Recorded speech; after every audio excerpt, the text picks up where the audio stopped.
Sink drain smells bad? Here's how to kick that nasty odor to the curb fast.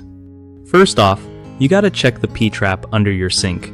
It's that U-shaped pipe that traps water and stops sewer gases from coming up. Sometimes, stuff gets stuck there and rots, causing that stink.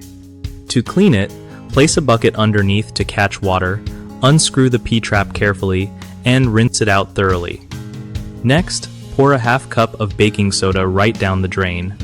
Follow it with a cup of white vinegar and let it fizz for about 15 minutes.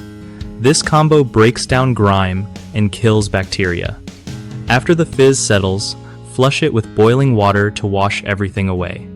If the smell lingers, try pouring about a cup of bleach down the drain, but only once a week, because bleach is strong and can damage pipes if overused. Also, keep your sink dry when you're not using it, since standing water can cause smells to hang around. Doing these simple steps regularly can save you from those gross drain odors without calling a plumber every time. One of the biggest slip-ups people make with smelly sink drains is ignoring the P-trap gunk buildup. If that pipe stays clogged or dirty, no amount of surface cleaning helps. The fix? Regularly take it apart and scrub it clean. Another common mistake is thinking just baking soda alone will fix everything. It's the reaction with vinegar that really cleans deep, so don't skip one or the other.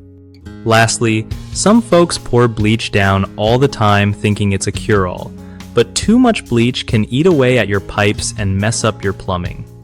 Use bleach sparingly and only after you've tried other methods. BigHomeProjects.com is a great spot for homeowners who want trusted local contractors without the headache. Contractors looking for new gigs also get a solid platform to connect with people who actually need their skills.